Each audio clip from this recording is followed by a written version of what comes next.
हाँ, जियो जी की बातें सुनकर मुरोंग फैंग और मुरोंग हुआंग बिना किसी हिचकिचाहट के सहमत हो गए। जियो जी ने चलने के लिए बिजली की रोशनी का इस्तेमाल किया। जिस पेड़ पर वह खड़ी थी, उसे देखते हुए सैकड़ों पत्तियों ने इसे सैकड़ों टुकड़ों में काट दिया था, और वह जानती थी कि शाओ सिमिंग गुस्से में थी, अन्यथा वह पेड़ को नहीं हटा पाती।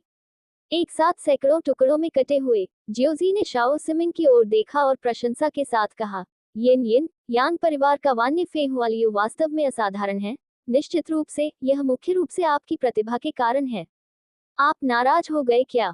जियोजी ने अपने दिल में कहा जब उसने शाओ सिमिंग को अधिक शक्तिशाली वान्य फेहुआलियो का उपयोग करते हुए देखा, और फिर उसने चलने के लिए बिजली की रोशनी का इस्तेमाल किया। शाओ सिमिंग के हमले से बचते हुए वह जोर से चिल्लाया, मदद करो, कोई मेरे पति की हत्या करो। मैं डेंगटियानलो के मालिक जियो जी को फोन करने जा रहा हूँ। मुझे लगता है कि आप बहुत सुंदर हैं, आप मेरी पत्नी क्यों नहीं बनती? जियो जी ने अचानक थोड़ा तुच्छ होकर कहा। जियो जी के इतने तुच्छ होने का कारण केवल शाओ सिमिंग को ये देखने के लिए चिढ़ाना है कि क्या वह गुस्से में बोलेगी। जियो जी को केंद्र में रखते हुए एक 3 फुट की गैस दीवार बनाई गई, जिसने जियो जी और शाओ सिमिंग को एक साथ घेर लिया। गैस की दीवार के बाहर अनगिनत पत्तियां थीं, जो जियोशी को मारने की कोशिश कर रही थीं, लेकिन वे सभी 3 फुट की गैस से अवरुद्ध हो गईं। दीवारों ने उन्हें एक एक करके अवरुद्ध कर दिया। एक सफेद छाया वानर की तरह फुर्तीली शाखाओं पर थपथपाई और कूद पड़ी। सफेद बालों वाले राक्षस, तुम्हारा प्रतिद्वंद्वी मैं नहीं, बल्कि जिन है, इसलिए हमें लड़ने की कोई जरूरत नहीं है। और यदि तुम तुम्हें मार डालोगे, तो सिस्टर होंगलियन एल्डर निश्चित रूप से मुझ पर क्रोधित हो जाएंगी। जियोजी ने हल्के से कहा। बॉडीशॉन छाया चली गई। वेई जून द्वारा घुमाई गई तलवार से बच गई, और वेई जून बॉडीशॉन के पीछे के मार्ग में कुछ झलकियां गायब हो गईं। दौड़ने के लिए इस इलेक्ट्रिक लाइट वॉकिंग वॉक का उपयोग करना अभी भी तेज तेज है। जियोजी ने शाखाओं पर कूदने के लिए इलेक्ट्रिक लाइट वॉकिंग वॉक का इस्तेमाल किया, जबकि गुप्त रूप से यह सोचते हुए कि केवल जियोजी अपनी गहरी आंतरिक शक्ति पर निर्भर था, और अन्य भी थे। केवल सामान्य लोगों की तुलना में मजबूत शरीर के साथ ही लाइटनिंग डिवाइन वॉकिंग वॉक का उपयोग सड़क पर जल्दी करने के लिए किया जा सकता है। यहाँ तक कि रॉबर्जी भी इसका उपयोग केवल युद्ध के लिए करता था, और जब वह सड़क पर होता था तो वह इसका इतनी बार उपयोग नहीं करता था, जब तक कि उसके पैरों की अब आवश्यकता न हो। हाँ जी। वेई जूंग ने जियो जी को वापस जाते हुए देखा और सोचा कि उसके दिल में क्या चल रहा था। अभी तलवार, वह पहले से ही पूरी गति पर था, यहाँ तक कि बाईफैंग भी इस तलवार से बच नहीं सका, लेकिन उसने जियो जी के कपड़ों के कोने को भी नहीं छुआ। साथ ही उसने एक उंगली पीछे करके जो कहा, बाय बाय। उस समय पिछले 3 वर्षों में इस छोटे आदमी के साथ क्या हुआ था? ताकत इतनी मजबूत हो गई है। आप शाओ सिमिंग हैं? जियो जी ने अचानक पूछा। यह अंततः यहाँ है। जियो जी अचानक रुक गया। बॉडी शॉन शाखा पर खड़ा हो गया, ऊपर देखा, और दूसरे बड़े पेड़ की शाखा पर खड़ी बैंगनी बॉडीशॉन आकृति को देखा। जियो जी की चीख सुनकर शाओ सिमिंग की खूबसूरत आंखें थोड़ी चौड़ी हो गईं और उसके हाथ में सील की गति तेज हो गई। जियो जी के आसपास के पेड़ों से बेल के चाबुक अचानक निकले और जियो जी के चारों ओर लिपट गए।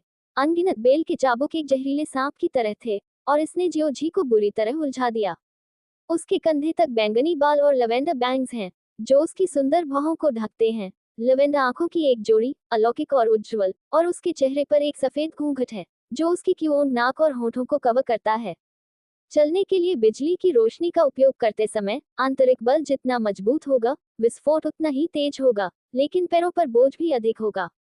यदि शक्ति बहुत बड़ी है और पैर इसे सहन नहीं कर सकते हैं, तो यह आपको चोट पहुंचाएगा। लेकिन जियो जी के लिए ये कुछ भी नहीं है। हालांकि जियो जी की क्षमता को सील कर दिया गया है, लेकिन वर्तमान शरीर की शक्ति, शारीरिक शक्ति अभी भी औसत व्यक्ति की तुलना में बहुत मजबूत है। साथ ही उसके शरीर में आंतरिक शक्ति है। जियो जी का विद्युत प्रकाश जादुई कदम निश्चित रूप से रोबसी द्वारा उपयोग किए जाने वाले विद्युत प्रकाश से चलने की तुलना में तेज होगा। शाम ढलने के बाद की रोशनी में हरा भरा जंगल सुनहरे आवरण से ढका हुआ प्रतीत होता है। आकाश में पक्षी और हवा में उड़ते हुए गिरे हुए पत्ते पूरे जंगल को जीवन की सांस से भर देते हैं। और यहाँ तक कि ऊंचे ऊंचे पेड़ भी मात नहीं खा रहे थे, और पेड़ों की चोटी पर स्थित शाखाएं समय समय पर थोड़ी थोड़ी हिलती रहती थीं। डिंग डिंग डिंग, मैंने बहुत दिनों से तुम्हें इतना उदास नहीं देखा। चिलियान ने कवर किया। जब उसने ये दृश्य देखा तो उसके मुंह से हंसी निकल गई। मास्टर बान, अगर युवा मास्टर ने ऐसा कहा भी है, तो आपको दरवाजा बंद कर लेना चाहिए। अगर युवा मास्टर जाना चाहता है तो इस दुनिया में कोई भी उसे नहीं रोक सकता। मुरोंग फैंग ने गंभीर चेहरे के साथ बूढ़े आदमी बान से कहा। खतरनाक, खतरनाक। जियोजी ने बेल के चाबुक के पीछा से बचने के लिए एक बार फिर बिजली की रोशनी का इस्तेमाल किया, अपने मुंह में चिल्लाया, डरने का नाटक किया, फिर अपनी आंखें घुमाई, अपने मुंह के कोनों को थोड़ा ऊपर उठाया और बिजली की रोशनी से बाहर निकलने के लिए अपनी पूरी कोशिश की। वह शाओ सिमिंग की ओर दौड़ा। कुछ चमक के बाद वह पहले ही शाओ सिमिंग बॉडी शॉन के पास पहुंच चुका था और उसने शाओ सिमिंग की असहनीय पतली कमर को गले लगाने के लिए पीछे से अपने हाथ बढ़ाए। हालांकि शाओ सिमिंग होने के योग्य है।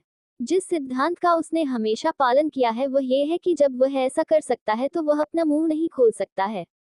उसके हाथ तुरंत उसके छाती जोंग के सामने एक सील बनाते हैं और सैकड़ों पत्तियां उसकी परिधि शरीर शॉन के चारों ओर घूमती हैं, जियो जी की ओर इशारा करते हुए। ये सैकड़ों पत्तियां जियो जी की ओर डार्ट शूटिंग की तरह थीं। ये बहुत तेज है। रॉबर्जी ने जियोजी की तलवार को पेरिस्कोप के माध्यम से वेई जूम से बचते हुए देखा और फिर शांति से चला गया। वह मदद नहीं कर सकता था लेकिन प्रशंसा कर सकता था। उसका मानना था कि वह जियोजी की तरह आसानी से वी जूम से बच नहीं सकता था। जूम की तलवार के साथ जियोजी की गति अब उससे आगे निकल गई। शाओ सिमिंग ने अपने हाथ फैलाए और अनगिनत पत्तियां बॉडी शेन के सामने दिखाई दी, एक के बाद एक हरे घेरे बनाते हुए, और फिर हरे रंग की रोशनी की किरणों में बदल गईं, जियो जी की ओर तेजी से शूटिंग शेक हो गई। यह आलिंगन एक हॉर्नेट के घोंसले में छेद करने जैसा था और अनगिनत पत्तियों ने हरे ड्रैगन की तरह एक हरे रंग की धार बनाई जो जियो जी की ओर दौड़ रही थी। जियो जी का ध्यान सबसे अधिक आकर्षित करने वाली बात यह थी कि मुर्गों की लंबी जोड़ी ने वास्तव में बैंगनी लंबे मोजे पहने हुए थे और उसके पैरों के नीचे बैंगनी ऊंची एड़ी के जूतों की जोड़ी ने जियोजी को अवज्ञा का एक अकथनीय एहसास दिया। जियोजी की बातें सुनकर हालांकि शाओ सिमिंग ने कुछ नहीं कहा, लेकिन उसकी पलकें थोड़ी उछल गईं। उसे पता चल गया कि उसने जियोजी को तुरंत अपना हिस्सा बता दिया है और फिर भी उसे थोड़ा सा महसूस हुआ। हैरान। 10,000 पत्तियां और उड़ते फूल, लकड़ी, यिन यिन यांग तकनीक। शाओ सिमिंग यिन यिन यांग तकनीक के प्रतिनिधि। एक उच्च स्तरीय यिन यिन यांग तकनीक जो पौधों को नियंत्रित करती है और उन्हें पुनर्जीवित करती है। जब डाली जाएगी तो हजारों पत्तियां खिलेंगी और तेज बल्बी बीक के टुकड़े लोग सोने को काट सकते हैं और जैड को तोड़ सकते हैं और पत्तियों, रतन चाबुक आदि को हथियार के रूप में भी इस्तेमाल कर सकते हैं। इलेक्ट्रिक लाइट वॉकिंग का सिद्धांत वास्तव में पैरों में इंजेक्ट करने के लिए आंतरिक बल का उपयोग करना है और फिर एक छोटा विस्फोट करना है जो कम दूरी के टेलीपोर्टेशन की तरह दिखता है। लेकिन इलेक्ट्रिक लाइट वॉकिंग का उपयोग करना वास्तव में पैरों पर एक बड़ा बोझ है, भले ही यह चोरी हो। जब जी इलेक्ट्रिक लाइट वॉकिंग का उपयोग करता है तो वह अपनी पूरी ताकत का उपयोग नहीं करेगा और आमतौर पर इसे उस सीमा के भीतर नियंत्रित करता है जिसे वह सहन कर सकता है। जियो जी के अब बाहर आने का कारण यह है कि दासी मिंग साजिश रचने वाले मो कबीले के दिग्गजों को रोकने के लिए वापस गए थे, जबकि शाओ सी मिंग उन लोगों को रोकते दिखाई देंगे जो मुखबिरी करना चाहते थे। बस इतना ही। अगर कोई ऐसा किरदार है जिसे जियो जी ने किन शिमिंग्यू में सबसे ज्यादा पसंद किया है तो मुझे डर है कि वह शाओ सिमिंग है। हालांकि शाओ सिमिंग एनीमे में केवल कुछ ही बार दिखाई देता है और उसने कभी बात नहीं की है, ये चरित्र वास्तव में बहुत आकर्षक है। अगर किसी और ने वेई जून को गिरा दिया तो चिलियान स्वाभाविक रूप से क्रोधित होंगे, लेकिन यह व्यक्ति जियोशी है तो यह अलग है।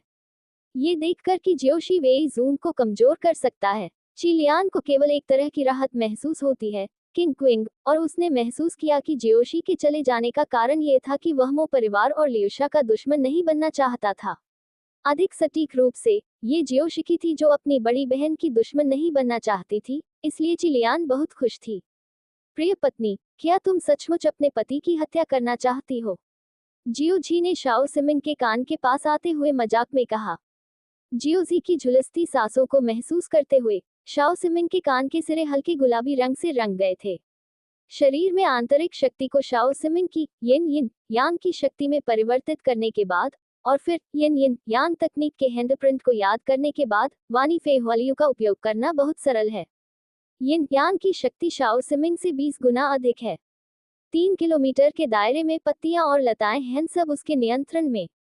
तुम्हारे और मेरे बीच की दूरियों के पार दूरियां, जियो जी के शब्द विफल हो गए और उसके पैरों के नीचे की हरी विशाल तलवार तेजी से आकाश में उठने लगी, जिससे जियो जी और शाओ सिमिंग आकाश में उड़ गए और जल्द ही हरे रंग की विशाल तलवार ने जियो जी और शाओ सिमिंग को भेद दिया।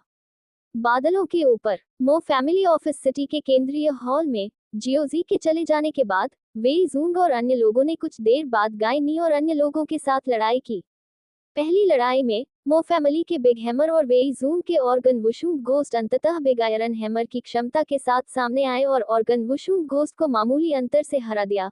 लेकिन ऑर्गन वुशुंग घोस्ट को हराने के बाद बिग आयरन हैमर ने भी युद्ध प्रभावशीलता खो दी। THATISHOIKNOYOUGOON इस तरह मुझे पता चला कि तुम्हारा दिल अभी भी शांत है, तड़क गया।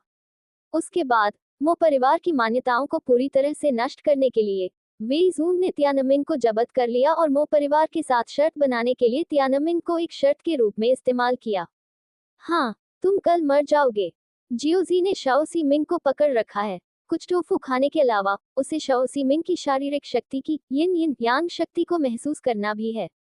उस समय के दौरान जब वह शाओ सिमिंग को पकड़ रहा था, जियोजी अपने शरीर में आंतरिक बल को यिन यिन यांग की शक्ति में बदलने में सक्षम हो गया है जो शाओ सिमिंग की कमान के तहत है।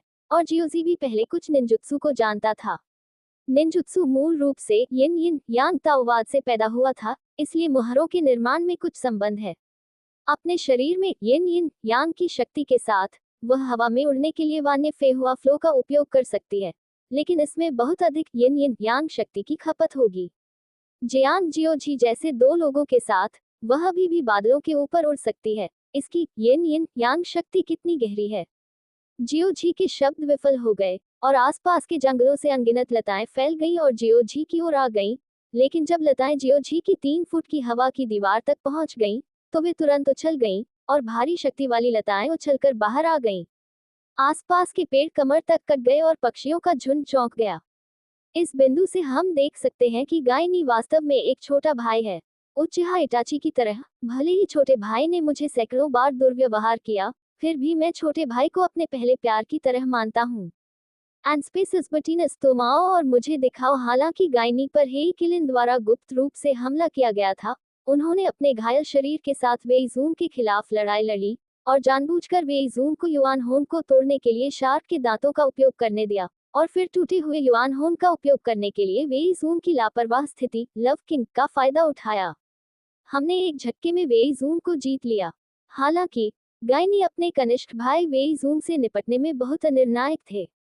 परिणाम स्वरूप वेई जूंग की तलवार से उसे आधा मार दिया गया, जिससे उसके जीवन और मृत्यु को गंभीर क्षति हुई। हालांकि शाओ सिमिंग ने बात नहीं की, लेकिन उसकी थोड़ी चौड़ी खूबसूरत आंखें और उसकी बेचैन दिल की धड़कन देखकर उसे पता चल गया कि उसका दिल बेचैन है। शाओ सिमिंग ने जियोजी द्वारा गाए गए अंग्रेजी गाने सुने। हालांकि वह उन्हें समझ नहीं सका, फिर भी उसे लगा कि वे बहुत अच्छे थे। अच्छा संगीत राष्ट्रीय सीमाओं की परवाह किए बिना लोगों के दिलों को प्रभावित कर सकता है। हालांकि शाओ सिमिंग को नहीं पता था कि जियोजी के गाने का क्या मतलब है। इस समय शाओ सिमिंग ने जियोजी की अपनी कीमती पत्नी को बुलाने की उपस्थिति के बारे में सोचा और उसे इतना घृणित महसूस नहीं हुआ। यहाँ तक कि शाओ सिमिंग के दिल में भी कुछ छोटी छोटी उम्मीदें थीं।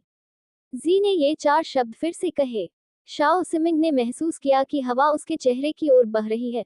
उसने अपनी बाहें खोल दी और महसूस किया कि उसके पूरे शरीर की अनगिनत छोटे हाथों से मालिश की जा रही है। उसे आराम महसूस हुआ और उसका दिल कभी इतना आरामदायक नहीं हुआ था। जियोजी के बड़े हाथों ने उसकी कमर को कसकर पकड़ रखा था, जिससे शाओ सिमिंग को भी सहज महसूस हुआ। एक पल के लिए शाओ सिमिंग को याद आया कि कितना अच्छा होता यदि समय इसी क्षण रुक जाता। बेबी पत्नी, तुम ऐसा नहीं कर सकती, ये तुम्हारा पति है। जियोजी ने शाओ सिमिंग की लचीली कमर के चारों ओर अपनी बाहें उठाईं और उसके हाथ अंकित हो गए। तुरंत आसपास की पत्तियां और लताएं सभी शांत हो गईं। उन्हें हिला नहीं सकते। जियोजी की बातें सुनकर शाओ सिमिंग ने जियाओजी को चुपचाप एक खाली नजर से देखा। वह लड़ नहीं सकता था और वह भाग नहीं सकता था, और इस आदमी की कोई दुश्मनी नहीं थी, इसलिए शाओ सिमिंग ने अपना प्रतिरोध छोड़ दिया। जियोजी के हाथों में एक सील बन गई और अचानक अनगिनत पत्तियां बन गईं। जियोजी और शाओ सिमिंग के पैरों के नीचे संघनित होना शुरू हुआ और फिर एक हरे रंग की विशाल तलवार बन गई। जियोजी ने शाओ सिमिंग को अपनी बाहों में गले लगाया, उसके कान में झुककर कहा, मेरी प्यारी पत्नी, मैं तुम्हें अपने पति के लिए स्वर्ग ले जाऊं। ये देखकर कि शाओ सिमिंग ने अपने हाथ में सील बंद कर दी और अपना प्रतिरोध छोड़ दिया, जियोजी ने मुस्कुराते हुए कहा, यह अभी भी एक अच्छी पत्नी है। मुझे पता है कि मेरे पति को क्या कहना है। जियोजी ने शाओ सिमिंग के साथ अभी अभी छेड़छाड़ की, न केवल इसलिए कि वह बोलती नहीं थी, बल्कि उसे चिढ़ाने में अधिक मजा आता था। और इसका एक कारण ये था कि जब वह गुस्से में थी क्विंग, तो उसे अधिक यिन यिन यांग तकनीकों का उपयोग करना था, ताकि जियोजी उन सभी सील इशारों को याद कर सके। यिन यिन यांग तकनीक वास्तव में कई बुनियादी हस्तचिन्हों से बनी है, और फिर अलग अलग संयोजन अलग अलग यिन यिन यांग तकनीक बनाते हैं। जियोजी ने पहले से ही उन सभी बुनियादी हस्तचिन्हों को याद कर लिया है। जियोजी ने शाओ सिमिंग के बालों पर खुशबू सूंघी और टाइटैनिक का थीम गीत माई हॉट विल इटर्नल गाया। इस समय यही गाना गाना सबसे उपयुक्त है। बेबी पत्नी, अपनी बाहें खोलो, मैं थोड़ी देर बाद गति कम कर दूंगा ताकि तुम उड़ान की सुंदरता का आनंद ले सको, जियोजी ने शाओ सिमिंग के कान में कहा। शाओ सिमिंग की आज्ञाकारी खुली भुजाओं को देखकर जियोजी ने अपने पैरों के नीचे हरी विशाल तलवार की गति को धीमा कर दिया, फिर 3 फुट की हवा की दीवार को नष्ट कर दिया, और एक हवा चली जिससे शाओ सिमिंग के 3000 बैंगनी रेशम उड़ गए। एक हल्की सुगंध के साथ जियोजी के गाल पर रगड़ा गया। अच्छा, इसकी खुशबू बहुत अच्छी है। मेरी प्यारी पत्नी, क्या ये तुम्हारे शरीर की खुशबू है? जियोजी ने शाओ सिमिंग के गाल पर अपनी नाक झुकाए और एक गहरी सांस ली। काफी शांत होने के बाद वह बड़ा चढ़ा कर बोला। अपने पैरों के नीचे लगातार बदलती सुंदरता को देखकर शाओ सिमिंग की खूबसूरत आंखों में खुशी की चमक चमक उठी। आकाश में उड़ने की चाहत प्राचीन काल से ही मानव जाति की खोज रही है, और तलवार के साथ इस तरह की उड़ान सामरिक पक्षी से अलग है। तंत्र पक्षी शेन स्वयं उड़ नहीं सकता है, यह उड़ने के लिए वायु प्रवाह में परिवर्तन पर निर्भर करता है। जियोजी की युजियन उड़ान के विपरीत, यह इच्छानुसार उड़ सकता है, और ये 360 डिग्री फ्लिप भी कर सकता है। अपने पैरों के नीचे बादलों के समुद्र को देखकर शाओ सिमिंग की बैंगनी आंखें सदमे से भर गईं। शाओ सी ने उसे, बॉडी शॉन को यिन यिन यांग परिवार के 5 स्वामियों में से एक बनने का आदेश दिया। शुद्ध आंतरिक शक्ति के 100 वर्ष से भी अधिक। जियोजी ने शाओ सिमिंग के बैकहैंड थप्पड़ को रोकने के लिए अपना हाथ बढ़ाया और एक उज्जवल मुस्कान के साथ कहा, बेबी पत्नी, गुस्सा होने के लिए बहुत व्यस्त मत हो। मैं तुम्हें तुम्हारे पति के लिए कुछ मजा दिखाऊंगा। तुम्हें अपने अभी भी अपरिवर्तित हृदय की आवश्यकता है, बेबी पत्नी, ये सुंदर है। हमें गति बढ़ानी होगी। जियोजी ने शाओ सिमिंग की हैरान अभिव्यक्ति देखी और 3 फुट की हवाई दीवार खड़ी कर दी, जिससे वह और शाओ सिमिंग दोनों ढक गए।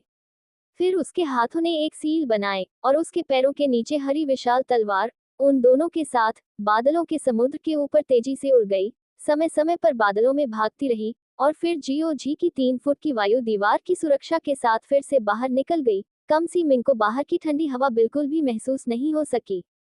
हर रात मेरे सपनों में किसी अज्ञात कारण से, जियोजी ने शाओ सिमिंग के चेहरे की झलक लव क्विंग देखकर शाओ सिमिंग को चिढ़ाना चाहा।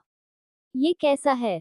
क्या आप आश्चर्यचकित हैं? जियोजी ने अपनी बाहों में शाओ सिमिंग की तेज दिल की धड़कन को महसूस किया और गर्व से कहा, मेरे पति के लिए, मैं हमेशा चीजों को जल्दी सीखती हूँ। आपके वाने फेहुआलियू, मेरे पति के लिए मैंने इसे सीखा है, और यह आपसे अधिक मजबूत है। जब तक मुझे लगता है यह मुझ पर केंद्रित है, और आप 3 किलोमीटर के दायरे में पत्तियों और लताओं को नियंत्रित नहीं कर सकते।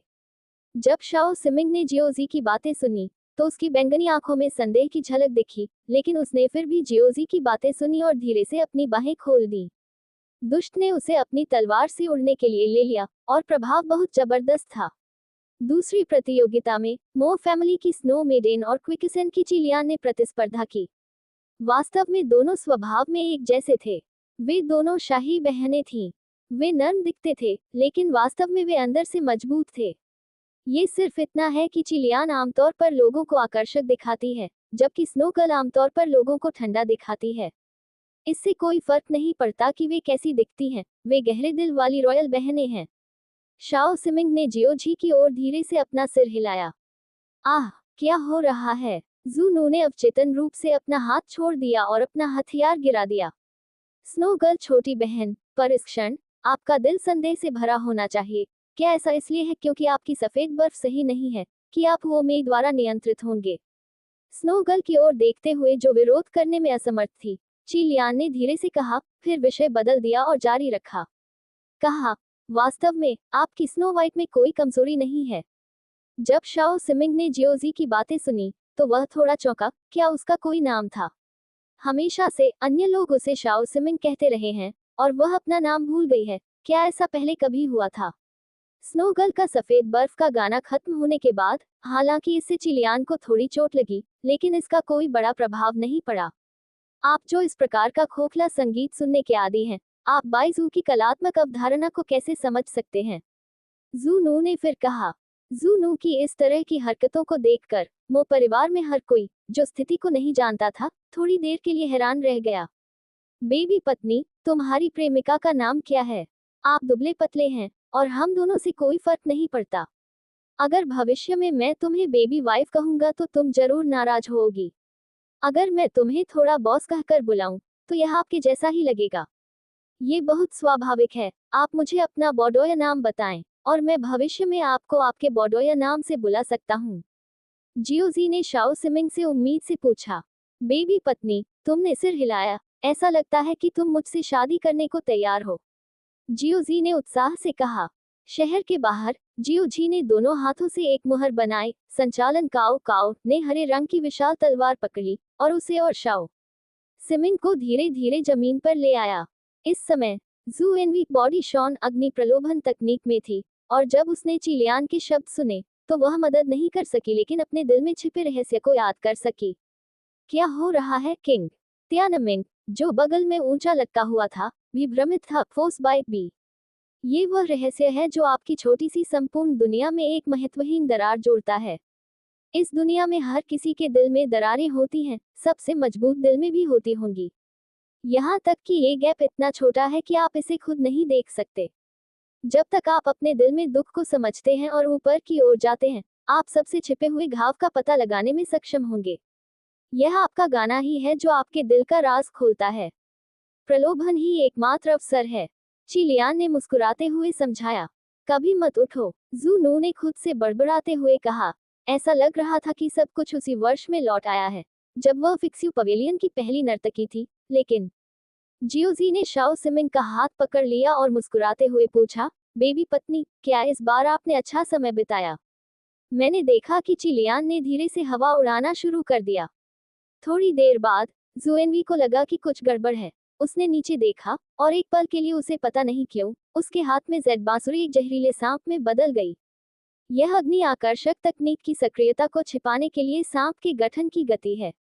बैक्सियो और फायर चार्मिंग तकनीक दोनों भ्रम तकनीकें हैं।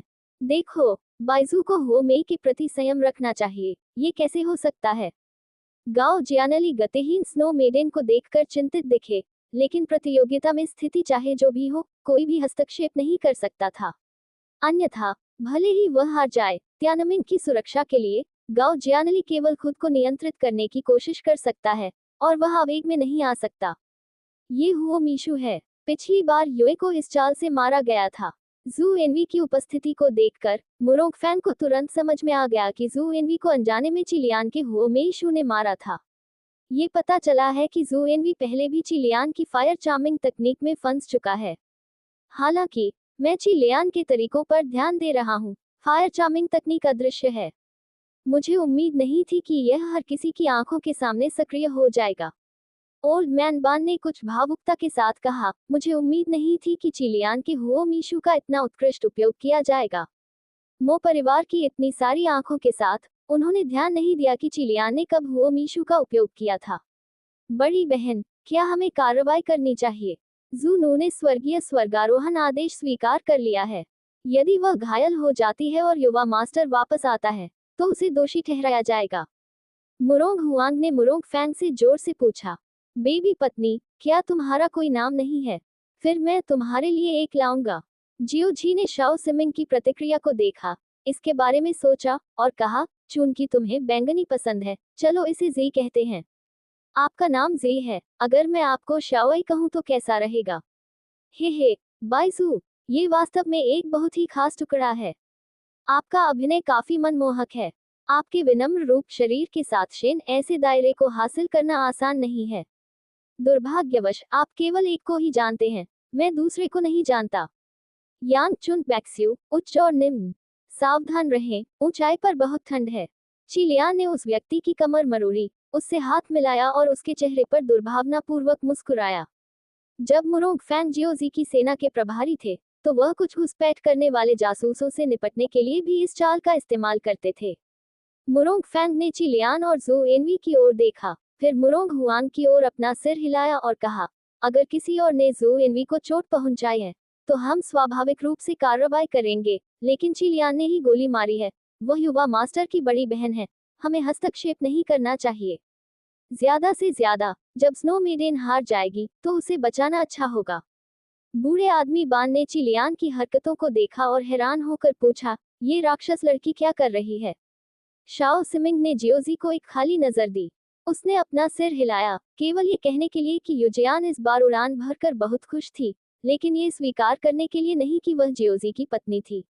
नहीं, वह जुएनवी के दिल की गहराई में छिपे अतीत को उजागर कर रही है। फिर उसने जुएनवी की मनोवैज्ञानिक रक्षा पंक्ति को एक झटके में तोड़ दिया। जब चिलियान की बातें सुनी तो मुरोंग फैंग थोड़ा चौंक गई और जल्द ही चिलियान के उद्देश्य को समझ गई। दुश्मन की खामियों का पता लगाएं और फिर आसानी से दुश्मन की मनोवैज्ञानिक रक्षा को भेद दें। न केवल इसमें कोई कमजोरी नहीं है, बल्कि इसे उत्तम माना जा सकता है।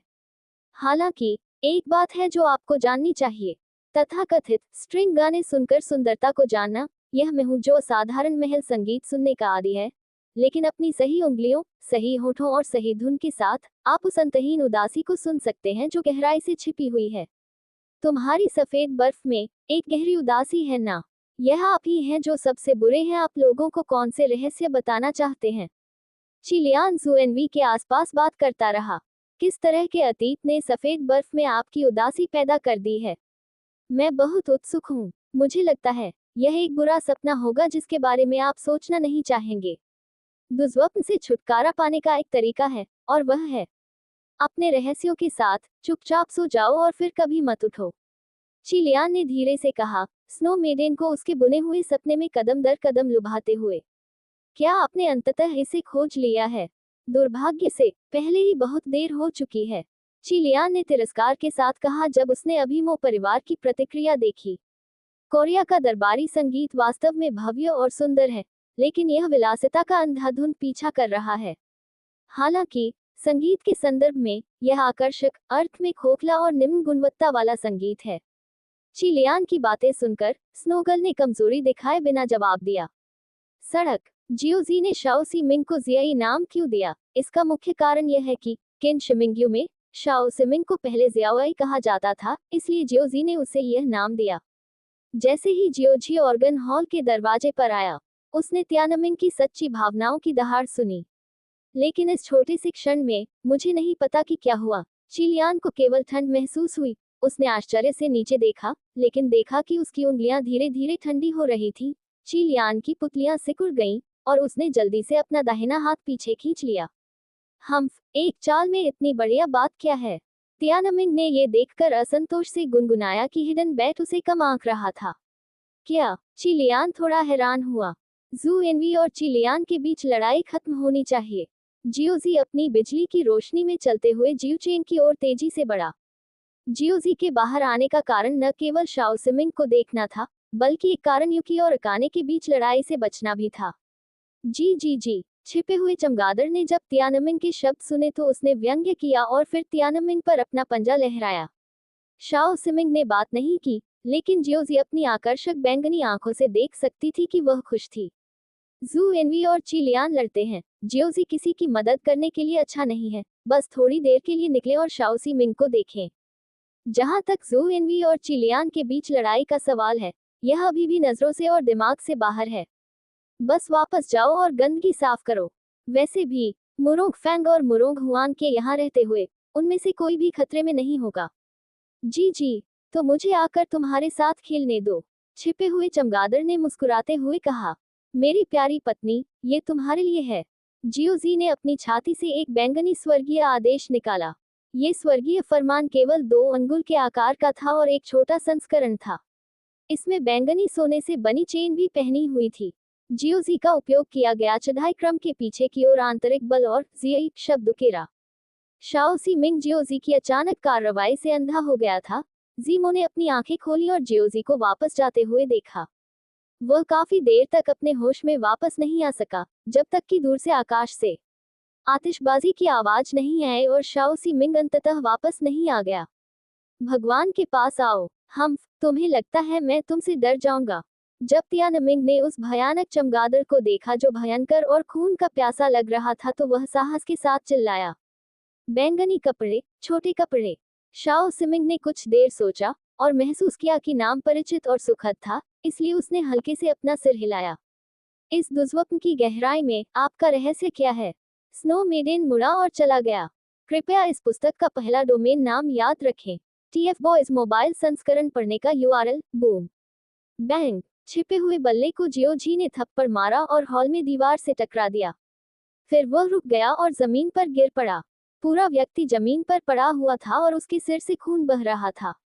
शाओ सिमिंग ने धीरे से अपनी निगाहें पीछे हटाईं, अपने हरे पैर थपथपाए और आतिशबाजी की दिशा में उड़ गए। बड़े भाई जियो, आप वापस आ गए। तियानमिंग ने परिचित बड़े हाथ को महसूस किया, अपना सिर घुमाया और चेहरे पर मुस्कान के साथ जियोशी को देखा, आश्चर्य से कहा, अच्छा नहीं है। बड़ा हथौड़ा भी उसके दिल में कस गया था।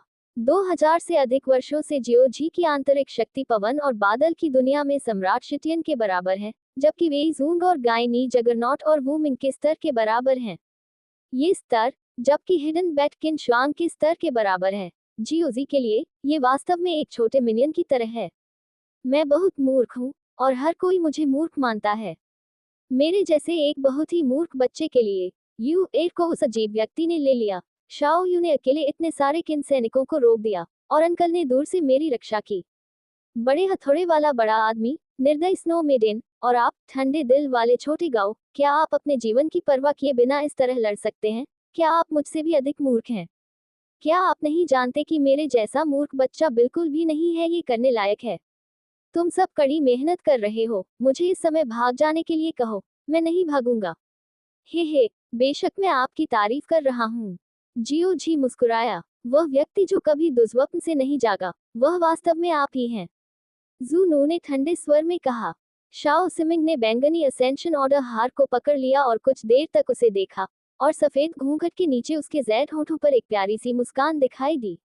कार्यालय के हॉल में चिलियान ने जूनू के चेहरे को सहलाने के लिए अपना हाथ बढ़ाया और थोड़ा आश्चर्य से कहा, अय्या, क्या तुम अभी भी गुस्से में हो? यह अफसोस की बात होगी अगर इतनी सुंदर उपस्थिति गायब हो गई। क्या? स्नो मेडेन की आकृति धीरे धीरे दूर हो गई है, केवल ठंडे शब्द हवा में गूंज रहे हैं। मैं इस नृत्य से कभी भी आसानी से बाहर नहीं निकलता, क्योंकि यह मृत्यु का नृत्य है। बेबी पत्नी, मैं तुम्हारा पहला चुंबन स्वीकार करूंगा, लेकिन मेरा पति बनना मत भूलना। जियो जी, जो गुप्त हमले में सफल रहा, बिजली की चमक के साथ तुरंत गायब हो गया। तुम्हारे जैसे कमीने से कौन लड़ना चाहता है? तियानमिंग ने तिरस्कार में अपना सिर हिलाया।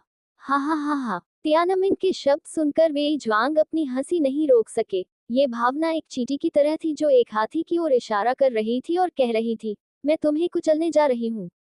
बिल्कुल हास्यास्पद। बेबी पत्नी, मैं जा रहा हूँ, अगली बार मिलेंगे, लेकिन जाने से पहले तुम्हें कुछ निशान छोड़ने होंगे। जियो जी ने शाओ सिमिंग से कहा।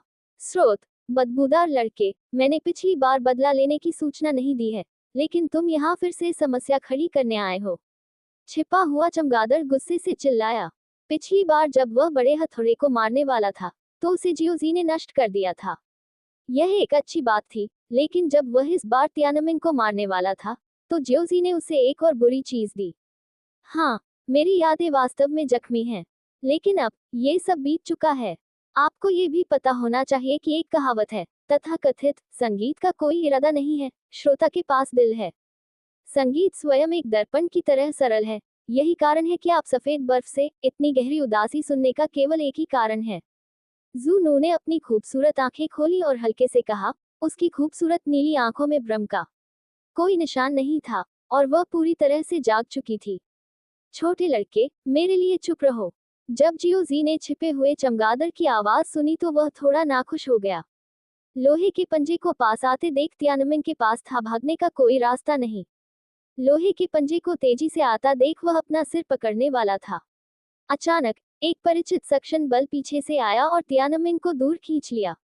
जब तियानमिंग ने वेई जून को हंसते हुए देखा, तो उसने वेई जून की ओर इशारा किया और चिल्लाया, मुझे लगता है कि आप असफलता के डर को छिपाने के लिए हंस रहे हैं। आह! निकट आते लोहे के पंजे को देखकर तियानमिंग को समझ नहीं आया कि क्या हो रहा है। जब उसे लगा कि मौत की आभा निकट आ रही है, वह इतना भयभीत हो गया कि उसके पैर आज्ञा का पालन नहीं कर सके। तियानमिंग ने अपना सिर खुजलाया और थोड़ा शर्मिंदा होकर पूछा, बड़े भाई जियो, क्या आप मेरी तारीफ कर रहे हैं? अपनी बात खत्म करने के बाद उसने तुरंत शाओ सीमिंग के होठों को चूम लिया और एक स्पर्श के साथ वह अलग हो गया। हालांकि वहां एक पतला पर्दा था, फिर भी जियोजी को शाओ सीमिंग के होठों से आने वाली बर्फीली ठंड महसूस हो रही थी। अनुभव करना। तियानमिंग, जल्दबाजी मत करो। स्लेजहैमर चिंतित होकर चिल्लाया। एक स्पष्टीकरण है, मुझे डर है कि आप इसे स्वीकार नहीं करना चाहेंगे। यदि उस तलवार ने तुम्हें मौका नहीं दिया, तो क्या तुम्हें लगता है कि शार्क का दांत मुझे चोट पहुंचा सकता है? विशाल ने हल्के से कहा। जब जियो जी ने दोनों के बीच की बातचीत सुनी, तो उसने असहाय होकर अपना सिर हिला दिया। ये दोनों लोग वास्तव में एक दूसरे से अधिक आक्रामक होने का नाटक कर रहे हैं, और वह असली मालिक कुछ नहीं बोला। उन दोनों ने पहले ईश्वर की अभिव्यक्ति की और बाद में लाओजी की। लेकिन आपकी खातिर, आप जल्द ही मरने वाले हैं, मैं आपको दोष नहीं देता। जियोजी ने उस विशाल की ओर देखा जो अभी भी दिखावा कर रहा था, और उसने गुप्त रूप से अपने दिल में कहा कि उसने पहले ही देख लिया था कि विशाल में येन और यांग का निशान था। ऐसा लगता है कि वह पहले ही दा सिमिंग के खिलाफ लड़ चुका है, और उसे भी दा सिमिंग द्वारा साजिश रची गई थी और सिक्स सोल्फिया अभिशाप दिया गया था। तुमने ऐसा क्यों किया? वेई जूंग ने गंभीरता से पूछा। जब आपने पहले ही अनुमान लगा लिया है कि मैं अभी भी जीवित हूँ, तो आप उत्तर का अनुमान क्यों नहीं लगा सकते? विशाल ने अलंकारिक ढंग से पूछा। वेई जूंग एक पल के लिए चुप रहे, फिर शार्क के दांत वाले विशाल की ओर इशारा किया और कहा, चूंकि आपने मुझे बताने से इनकार कर दिया है, इसलिए मैं खुद ही इसका उत्तर ढूंढ लूंगा। क्या आपने यह नहीं कहा कि यदि आपने मुझे उस समय मौका नहीं दिया, तो शार्क के दांत को बिल्कुल भी नुकसान नहीं होगा? क्या आप? इस बार मैंने उसी वर्ष की तलवार का उपयोग किया है, देखते हैं कि क्या तुम इसे पकड़ पाते हो। अगर मैं कोई कदम नहीं उठाऊंगा, तो आप हार नहीं मानेंगे। विशाल ने बेबसी से कहा। वह जानता था कि अगर उसने कोई कदम नहीं उठाया, तो भी वेई जूंग उसे एक कदम उठाने के लिए मजबूर कर देगा। आज की लड़ाई अपरिहार्य है। मुझे टालमटोल से सबसे ज्यादा नफरत है, लेकिन तुम्हारे लिए मैं एक अपवाद बना सकता हूँ और तुम्हें फिर से मार सकता हूँ। वेई जूंग ने दबंग ढंग से कहा। मैंने तब कहा था कि यदि तुम मुझे एक तलवार से नहीं मार सकते, तो तुम्हारे पास दूसरा मौका नहीं होगा। दिग्गज भी आपस में लड़ रहे थे। मुझे ये जल्द ही पता चल जाएगा। वेई जूंग ने हल्के से कहा। जियो जी, जो किनारे पर था, लगभग मौत के मुंह में समा गया था। वह आमतौर पर दूसरों के सामने जबरदस्ती होने का दिखावा करता था। आज अचानक वेई जूंग और जूजी उसके सामने जबरदस्ती होने का नाटक कर रहे थे, और उन्होंने विशेष कपड़े पहने हुए थे। सैंडल लेना है तो इन दो सामानों को मारने की चाहत। डिंग क्लैंग बूम। वेई जूंग के पास शार्क के दांत हैं, विशाल के पास मोमेई है, और दोनों स्वामी एक दूसरे के सामने हैं। काली और सफेद तलवारें सभी दिशाओं में चमकती हैं, हवा और बादल रंग बदलते हैं, और स्वामी चाल चलते हैं। परिणाम तय करने के लिए एक चाल पर जोर दिया जाता है, जैसे तलवारबाजी गुचेंग और तलवारबाज जिमिन चुइक्सू के बीच द्वंद्व युद्ध। स्वर्गीय उड़ान परी तलवारबाज को देखकर मुस्कुराती है, बस एक चाल जीतने के लिए पर्याप्त है। शार्क के दांत और मोमेई एक दूसरे से टकरा गए, और दोनों के टकराने के बाद वे तलवार लेकर पीछे हट गए। पफ। वेई जूंग ने दृढ़ता से खड़े होने से पहले अपने हाथों में जमीन को सहारा देते हुए शार्क के दांतों के साथ मुंह से खून उगल दिया। आखिरकार वेई जूंग थोड़ा हीन था और हार गया। जब वेई जूंग और गाय नी ने निर्णायक लड़ाई लड़ी, तो वे युआन होंग द्वारा पहले ही घायल हो गए थे। यदि आप गाओ जियानली के मार्शल आर्टिस्ट के स्तर से निपटते हैं, तो ये छोटी सी चोट स्वाभाविक रूप से ठीक हो जाएगी, लेकिन अब लड़ाई एक ऐसे मास्टर के खिलाफ है जिसकी ताकत लगभग उसके जैसी ही है। तब कंधे की चोट एक बड़ी खामी बन जाएगी, इसलिए वेई जूंग हार गए। आह। वेई जूंग की चोट को देखकर चिलियान चिंतित दिखे और उनकी मदद करना चाहते थे, लेकिन वेई जूंग की नजर ने उन्हें रोक दिया। हालांकि वेई जूंग हार गया था, लेकिन उसने अपनी लड़ने की शक्ति नहीं खोई थी। आप हार गए, विशाल ने हल्के से कहा। हम्फ, तुम सच में मूर्ख हो, वेई जूंग ने ठंडे स्वर में कहा और कुछ तिरस्कार के साथ कहा। तुम्हारी बोलने की हिम्मत कैसे हुई बाहर? वेई जूंग की बातें सुनकर बिग हैमर ने डांटा। तुम बिल्कुल नहीं समझते। तलवारों के बीच की लड़ाई में कोई जीत या हार नहीं होती, केवल जीवन और मृत्यु होती है। अपने मुंह के कोने पर खून पोंछते हुए वेई जूंग ने विशाल को उदासीनता से देखा। लड़ते रहो, तुम मर जाओगे। जब विशाल ने वेई जून की ओर देखा तो उसकी भौहें थोड़ी सिकुड़ गईं। क्या तुम डरे हुए हो?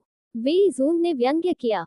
जब आप गायनी के साथ लड़े तो युआन होंग ने आपको गंभीर रूप से घायल कर दिया, जिससे आपकी बहुत सारी आंतरिक शक्ति खत्म हो गई।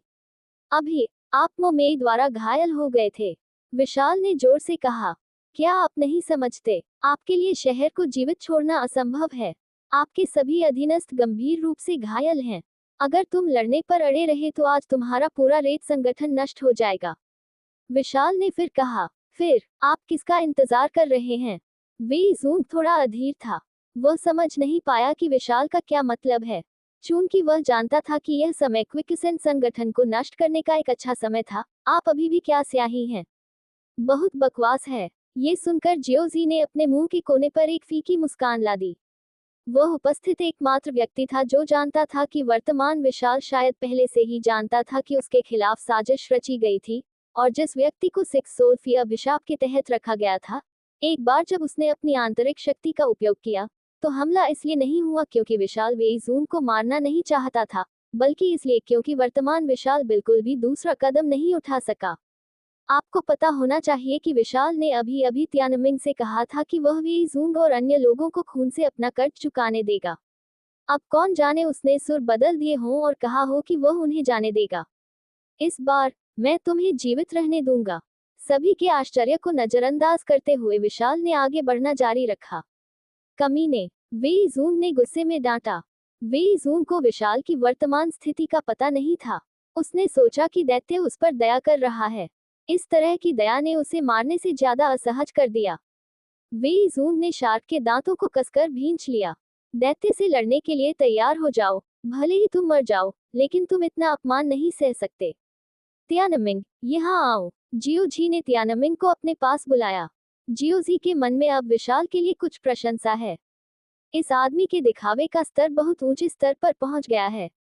सोल्फियकस, विशाल के प्रतीत होने वाले उदासीन स्वरूप को देखकर मुझे डर है कि उसने यह अनुमान नहीं लगाया होगा कि वह अब एक कागजी बाग है। तियानमिंग ने जियोजी की बातें सुनी। हालांकि वह अभी भी थोड़ा अनिच्छुक था, लेकिन उसका इरादा जियोजी का खंडन करने का नहीं था, और वह आज्ञाकारी रूप से जियोजी की तरफ चला गया। मुझे सच में समझ नहीं आ रहा कि तुम ऐसा क्यों कर रहे हो। अंत में आप कौन हैं? वेई जून ने कुछ संदेह के साथ पूछा।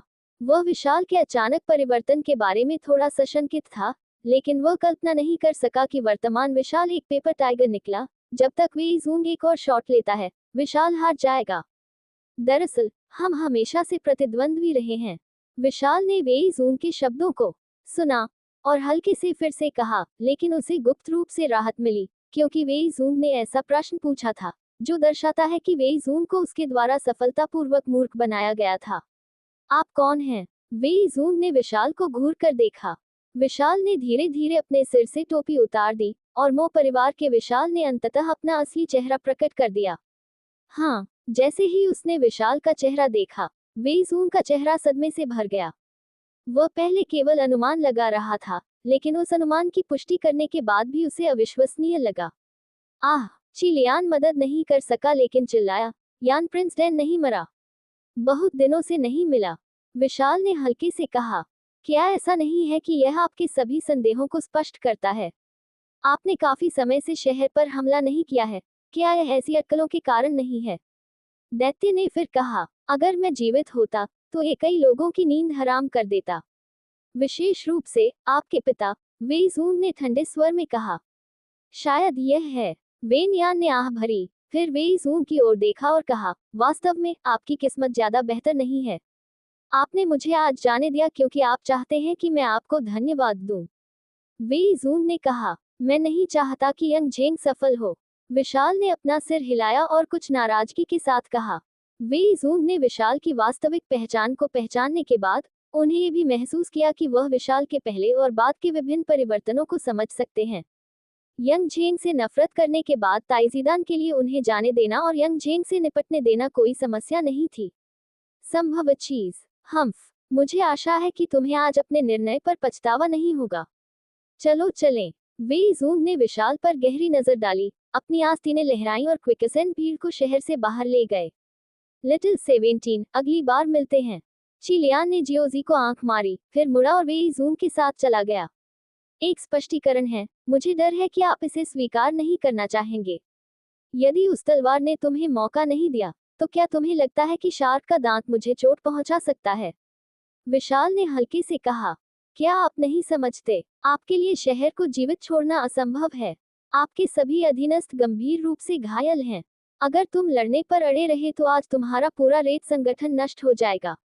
विशाल ने फिर कहा, जब आपने पहले ही अनुमान लगा लिया है कि मैं अभी भी जीवित हूँ, तो आप उत्तर का अनुमान क्यों नहीं लगा सकते?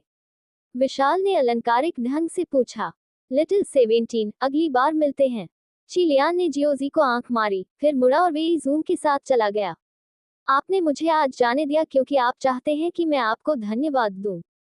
वेई जूंग ने कहा, तो क्या? वेई जूंग ने उदासीनता से कहा, दरअसल हम हमेशा से प्रतिद्वंद्वी रहे हैं।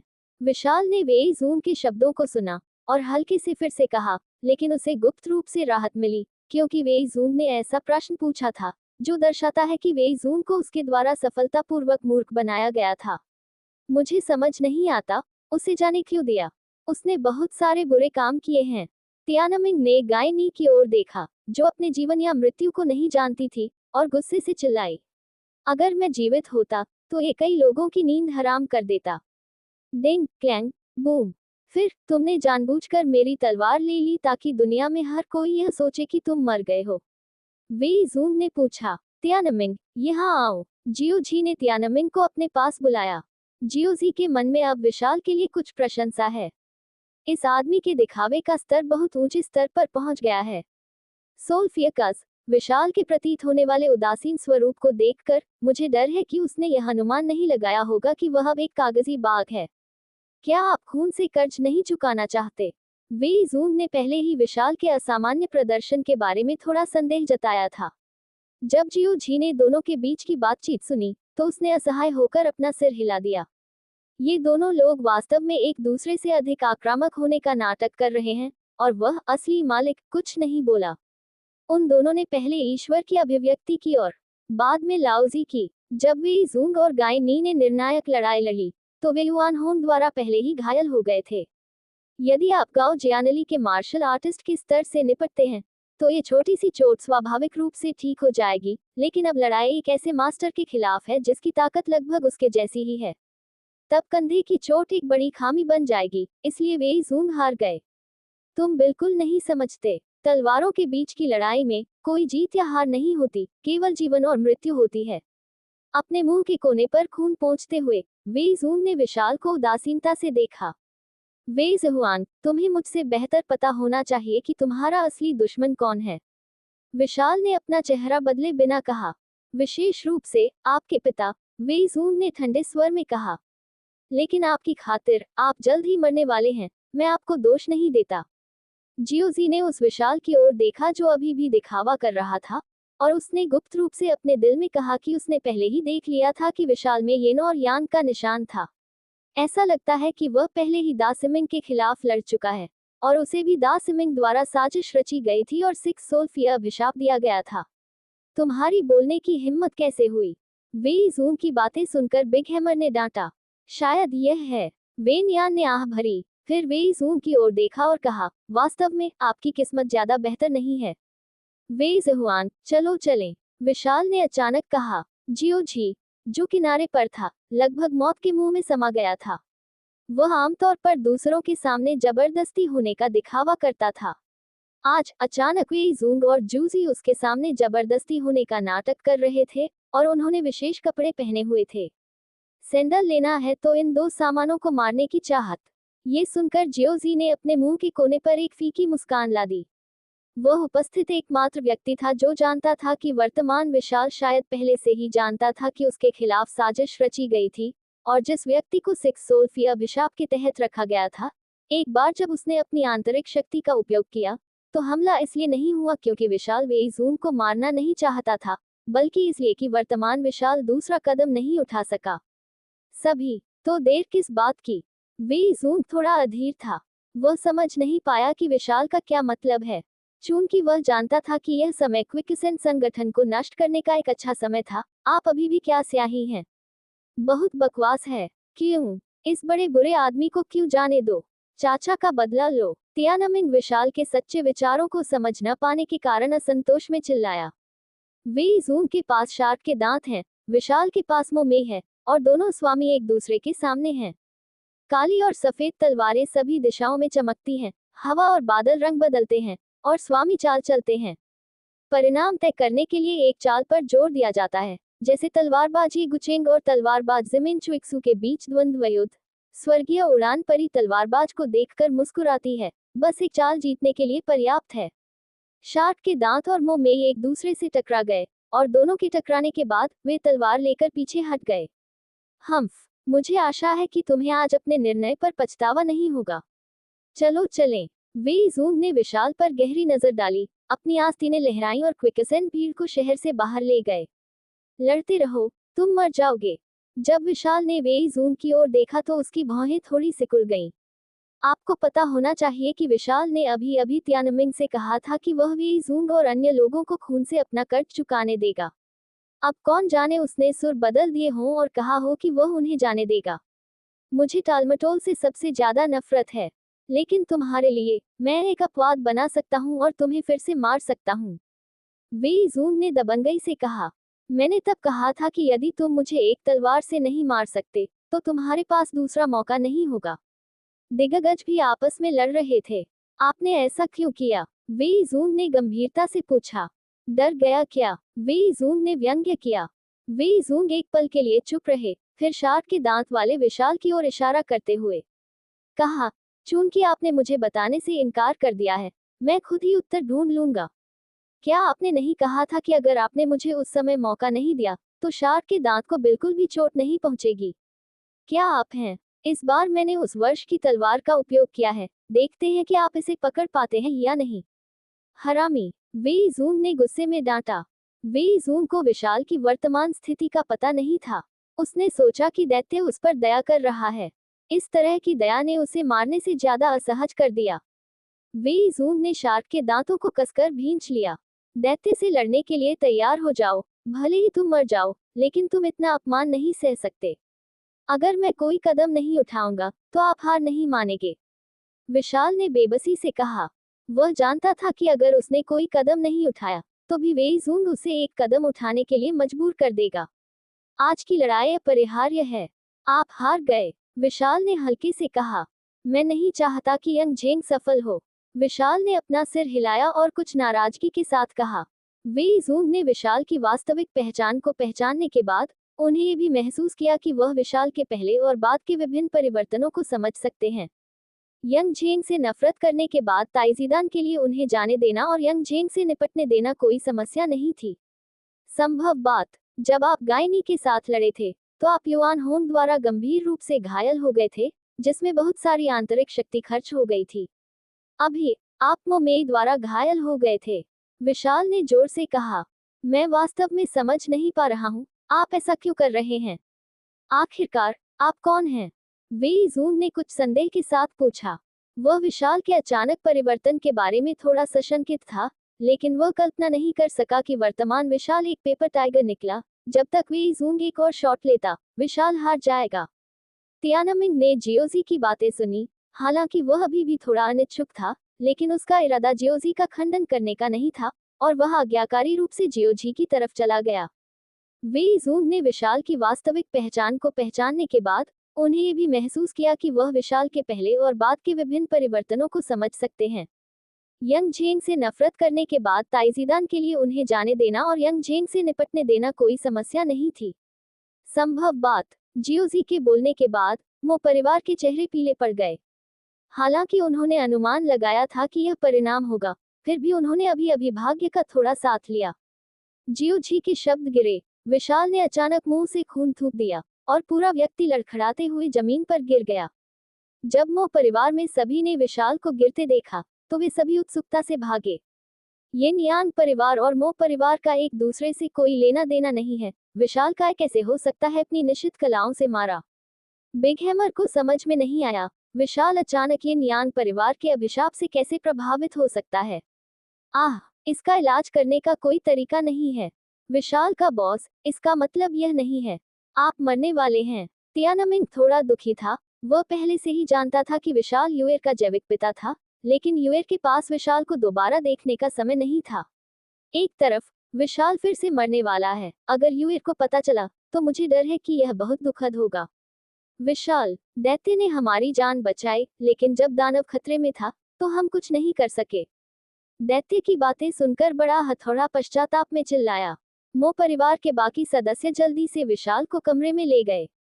शाप का निशान शरीर में छिपा हुआ है और तुरंत प्रभावी नहीं होगा। जब शरीर में क्रोध करने वाली ऊर्जा दौड़ रही होगी तभी वह नुकसान पहुंचाएगी। 8 यिन मेरिडियन मंत्र बहुत भयावह और बुरे हैं। लगभग 100 साल पहले यिन और यांग परिवार ने अपने शिष्यों की खेती पर प्रतिबंध लगा दिया था। मैं 100 साल बाद के बारे में नहीं सोच सकता और दुनिया में फिर से प्रकट होता है। जियाओ याओजी ने आह भरी। विशाल, जब मो परिवार में हर किसी ने विशाल की बातें सुनी तो वे बहुत प्रभावित हुए। हम्फ, मुझे आशा है कि आपको आज अपने निर्णय पर पछतावा नहीं होगा। चलो चलें। वे जूंग ने विशाल पर गहरी नजर डाली, अपनी आस्तीनें लहराई और रेतीली भीड़ को शहर से बाहर ले गए। लगता है मैं अब भी लापरवाह हो रहा हूँ। विशाल ने जियाओ याओजी के शब्दों को सुना और इसके बारे में ध्यान से सोचने के बाद उसे पता चला कि समस्या क्या थी। जब वह और विचार के विभिन्न विद्यालयों के अन्य नायक जिचेंग शहर पहुंचे तो उन्हें मो परिवार का शिष्य होने का नाटक करने वाले दा सिमिंग का सामना करना पड़ा और फिर उसे एक हाथ दिया। ऐसा लग रहा था जैसे उस समय जादू कर दिया गया हो। डुआनमू रोंग ने विशाल को नब्ज दी, चिंतित मो परिवार के सदस्यों की ओर देखा, अपना सिर हिलाया और कहा, विशाल को जहर नहीं दिया गया है, यह एक अभिशाप का निशान होना चाहिए। सबसे पहले विशाल को कमरे में वापस ले जाओ, जिस बड़े हथौड़े के साथ तुम मिस्टर जियाओ याओजी को यहाँ आने के लिए आमंत्रित करने गए हो। 6 सोल्फिया मंत्र यिन यांग परिवार की निश्चित कला में 8 यिन मेरिडियन मंत्रों में से एक है। इस मंत्र में स्वयं तीव्र उत्तेजना है और इसके साथ ही एक उत्प्रेरक भी है जो मंत्र की शक्ति को मजबूत करता है। यदि इसे सीधे डाला जाता है तो इसे पहचानना और रोकना आसान है, और इसे सफलतापूर्वक डालने से पहले इसे सीधे संपर्क में होना चाहिए और कुछ समय तक बनाए रखा जाना चाहिए। यहाँ तक कि अगर विशाल की मार्शल आर्ट तैयार नहीं है और करीब से हमला किया जाता है तो भी विशाल को चोट पहुंचाना मुश्किल है। जियाओ याओजी रुके और फिर कहा, हालांकि इस बार उनका लक्ष्य हत्या करना नहीं है बल्कि जादू करना है। ये वास्तव में जिचेंग और मो के शिष्यों के लिए विशाल की चिंता के कारण है कि दा सिमिंग ने अनजाने में रक्षा की रेखा को पार कर लिया।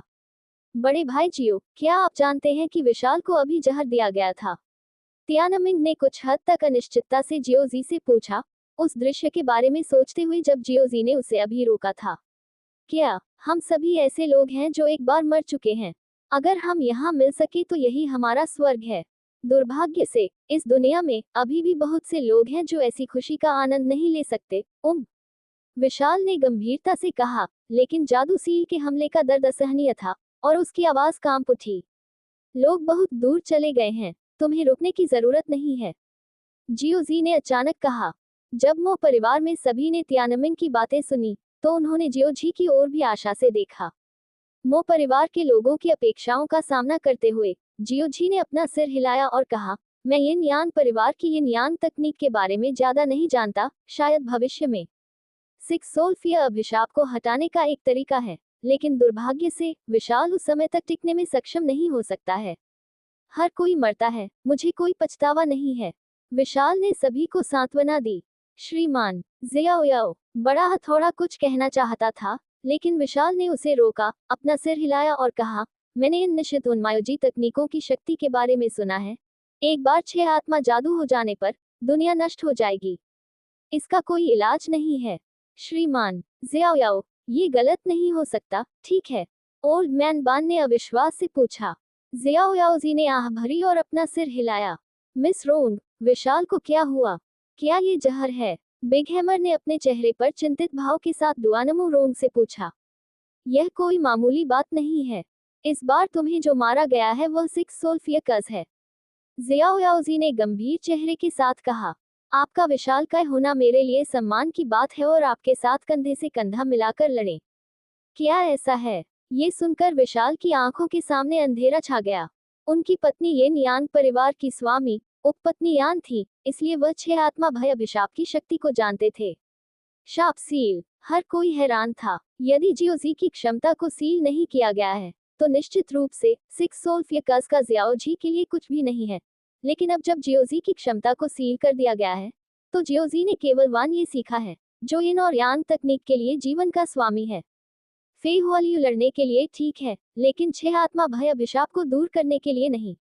श्रीमान जियाओयाओ, विशाल की चोट का इलाज कैसे किया जाना चाहिए? बिग हैमर ने उत्सुकता से पूछा। बिग ब्रदर जियो, क्या कोई तरीका है जिससे आप विशाल को बचा सकते हैं? आप बहुत सक्षम हैं। आप निश्चित रूप से विशाल को बचाने में सक्षम होंगे।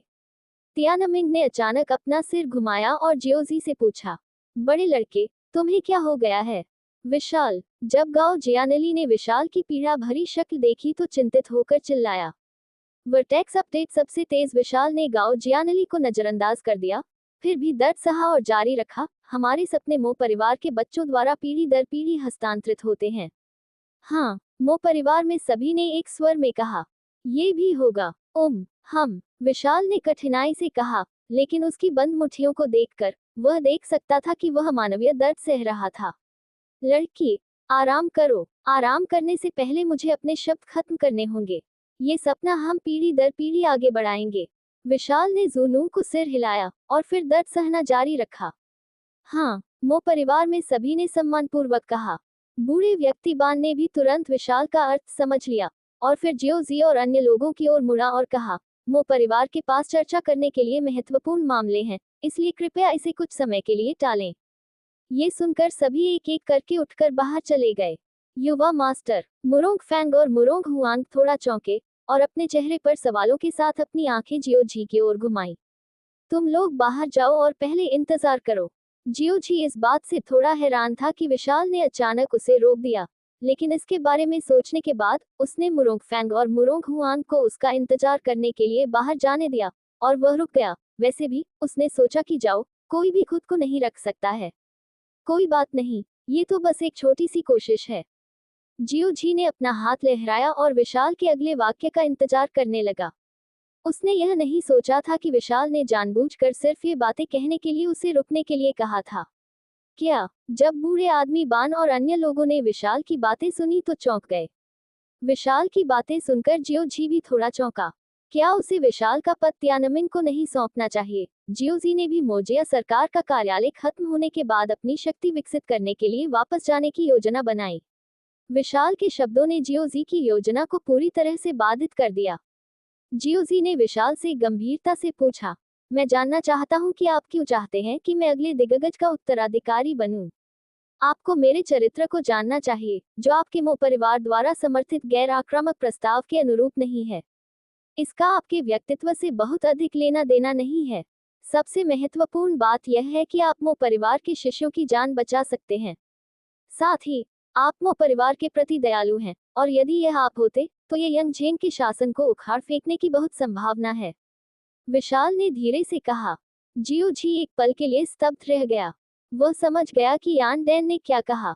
अंतिम अश्वेत व्यक्ति, 6 उंगलियों वाला काला व्यक्ति, मो परिवार पर हमला न करने की वकालत करता था और जिनके द्वारा किन की हत्या में भाग नहीं लेना चाहता था। यान डैन ने इस समय उपपत्नी यान से नाता तोड़ लिया, लेकिन वह मो परिवार का एक दिग्गज बनने में भी सफल रहा। इस प्रकार मो परिवार सबसे कट्टर किन विरोधी शक्ति बन गया है। यान डैन का अपना चरित्र मो परिवार के गैर आक्रामक प्रस्ताव के अनुरूप नहीं है, इसलिए यान डैन कहेगा कि चरित्र महत्वपूर्ण नहीं है।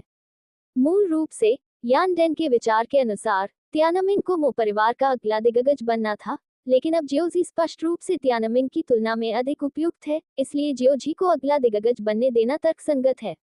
मैं देखता हूँ, मैं आपसे वादा करता हूँ, मैं मो परिवार के शिष्यों की रक्षा करूंगा। जियोजी ने गंभीरता से कहा। हालांकि मो परिवार के टाइकून के रूप में कार्यभार संभालने से उनकी योजनाएं बाधित होंगी, लेकिन कुल मिलाकर फायदे नुकसान से अधिक हैं। हालांकि मो परिवार को भारी नुकसान हुआ, नींव संरक्षित थी, और जो बच गए वे सभी मो परिवार के शिष्य थे। कुलीन वर्ग यान डैन ने जियोजी की सहमति सुनी, सिर हिलाया और रॉबर्जी से कहा, काली भौहें ले लो। मोमेई विशाल का प्रतीक है। जहां ये तलवार दिखाई देगी, मो परिवार के सभी शिष्य आपके निपटान में होंगे। आज से यह मोमी आपके पास रहेगा। यान डैन ने मोमी को जियोजी को एक क्षैतिज पकड़ सौंपी। दुनिया पूरी सफेद है, केवल मैं काला हूँ। जियोजी ने पीछा किया और कहा, यह एक विशाल के रूप में कार्यभार संभालने की घोषणा के बराबर है, इसलिए इसे अवश्य पढ़ा जाना चाहिए। मोमेन पर हमला नहीं कर रहा हूँ और अपनी जिंदगी से प्यार कर रहा हूँ। जब मो परिवार में सभी ने ये दृश्य देखा तो उन्हें स्वाभाविक रूप से पता चला कि ये दिग्गजों के बीच एक हैंडओवर समारोह था। वास्तव में मो परिवार में हर कोई अभी भी अगले दिग्गज के रूप में जियोजी का समर्थन करता है। बड़े हथौड़े को जियोजी ने यनबेट से बचाया था, इसलिए उसने स्वाभाविक रूप से जियोजी का समर्थन किया। जहां तक पहले वेई जूंग से जियोजी की बात है, डुआनमुरोन को बचाने ने भी जियोजी का समर्थन किया। ये लड़का रॉबजी जियोजी द्वारा बचाया गया था। डुआनमुरोन निश्चित रूप से मो कबीले टाइकून के रूप में जियोजी का भी समर्थन करता है। मो परिवार के कई नेताओं में से गाओ जियानली शायद नहीं चाहते थे कि जियोजी मो परिवार के दिग्गज का पद संभाले, लेकिन बाकी सभी ने इसका समर्थन किया, भले ही वह इसका विरोध करना चाहते थे, लेकिन ये बेकार था। इस समय काली भौहों के माध्यम से जियोजी के शरीर में एक बड़ी आंतरिक शक्ति प्रवाहित हुई। जियोजी की आंखें सिकुड़ गईं, ये जानकर कि यान डैन मरने से पहले अपनी सारी आंतरिक शक्ति खुद को देने जा रहा था और उसे उत्तर में ले जाने के लिए उसका स्वागत था। अंडरवर्ल्ड डिवाइन आर्ट को सारी आंतरिक शक्ति यान डैन से प्राप्त हुई। ये यान दान यान राज्य का पूर्व राजकुमार होने के योग्य है। ऐसा अनुमान है कि उसने तियानकाय और डिबाओ को बहुत कुछ दिया है। जियोजी द्वारा उसकी आंतरिक शक्ति को अवशोषित करने के बाद उसके पास 80 वर्षों तक की शुद्ध आंतरिक शक्ति थी। निस्संदेह जियोजी इतनी अधिक आंतरिक शक्ति को रूपांतरित कर सका। इसका मुख्य कारण जियोजी की बिना अधिक हानि के आंतरिक शक्ति को आत्मसात करने की क्षमता है। यदि वो याजी बेइमिंग डिवाइन आर्ट का उपयोग करता है तो यह पहले से ही वह सीमा है जो 30 साल की शुद्ध आंतरिक शक्ति को बदल सकती है। जब किसी व्यक्ति के शरीर में आंतरिक शक्ति होती है तो वह दूसरे व्यक्ति की आंतरिक शक्ति को अवशोषित कर लेता है, तो संघर्ष होगा। यदि आप अपने स्वयं के उपयोग के लिए अवशोषित आंतरिक बल का उपयोग करना चाहते हैं तो आप अवशोषित आंतरिक बल को परिष्कृत करेंगे और अंतिम अवशोषित आंतरिक बल मूल को बनाए रख सकते हैं। 3 उपलब्धियों पर हंसी आनी चाहिए। यही कारण है कि जब वयाजी ने 70 वर्षों से अधिक समय से अपने शरीर में मौजूद बेइमिंग ट्रू क्यूई को जुझू को दिया तो उसने सबसे पहले जुझू में शाओलिन की आंतरिक शक्ति को भंग कर दिया, क्योंकि अगर जुझू में शाओलिन की आंतरिक शक्ति होती तो वह बेइमिंग के साथ होती। सच्ची गैस टक्कर उस समय, हालांकि बेइमिंग जेकी अभी भी आभासी बांस को पीस देगा, लेकिन दोनों टकराते हैं और अंत में शेष बेइमिंग जेकी शेष 50 वर्षों के लिए बहुत अच्छा होने का अनुमान है। जियोजी द्वारा वुक्सियांगुओ को लेने के बाद ही वह अपने शरीर की आंतरिक शक्ति को इच्छानुसार परिवर्तित करने में सक्षम था, इसलिए वह लगभग बिना किसी नुकसान के इच्छानुसार अवशोषित आंतरिक शक्ति को शुद्ध कर सकता था। जियोजी के स्तर तक नहीं। चलो चलें, किंगलोंग पहले ही शुरू हो चुका है। यान डैन ने अपनी सारी आंतरिक शक्ति जियोजी को सौंपने के बाद जियाओजी और अन्य लोगों से कमजोरी से कहा, नहीं। गाओ जियानली ने यान डैन को देखा और यान डैन के साथ जीने और मरने की कसम खाई। वर्टेक्स अपडेट सबसे तेज, हाँ। जियोजी ने सिर हिलाया और मो परिवार के साथ बाहर निकल गया। जहां तक यान डैन की बात है, अगर वह चाहता था कि उसे शहर में दफनाया जाए तो वह केवल वही कर सकता था जो वह चाहता था। अगले समय में तुम्हें और अधिक मेहनत करनी होगी। जियोजी ने मुरोंग फैंग के सिर पर हाथ फेरा और मुस्कुराते हुए कहा। वास्तव में मुरोंग फैंग ने मो परिवार के शिष्यों के लिए व्यवस्था की। जहां तक मुरोंग फैंग का सवाल है, उसने बस उसकी मदद की। जियोजी ने मुरोंग हुआन के बालों को रगड़ा और मुस्कुराते हुए कहा, युवा मास्टर उसकी देखभाल के लिए किसी के बिना नहीं रह पाएगा। यदि आप युवा मास्टर चाहते हैं तो जितनी जल्दी हो सके जियो फैंग के साथ चीजों को अपने हाथों में व्यवस्थित करें और आप इसे पहले करने में सक्षम होंगे। सोंगहाई शहर में मेरे साथ जुड़ें। हाँ, मुझे जल्द से जल्द बड़ी बहन के साथ मो परिवार के शिष्यों की व्यवस्था करनी चाहिए और जल्द से जल्द युवा गुरु से मिलने के लिए संघाई शहर आना चाहिए। मुरोंग हुआंग ने सिर हिलाया और गंभीरता से कहा, लॉर्ड डेंग टियानलो, क्या ये जियोजी है? लूना ने खुद से बड़बड़ाते हुए कहा, हालांकि डेंग टियानलो एक उभरती हुई ताकत से संबंधित है, लेकिन इसका प्रभाव छोटा नहीं है, खासकर अगर डेंग टियानलो बोलता है। भले ही इंजिन व्यक्तिगत रूप से वहां है, केवल 7वीं मंजिल पर चढ़ने की योग्यता है, जो बहुत दिलचस्प लगता है।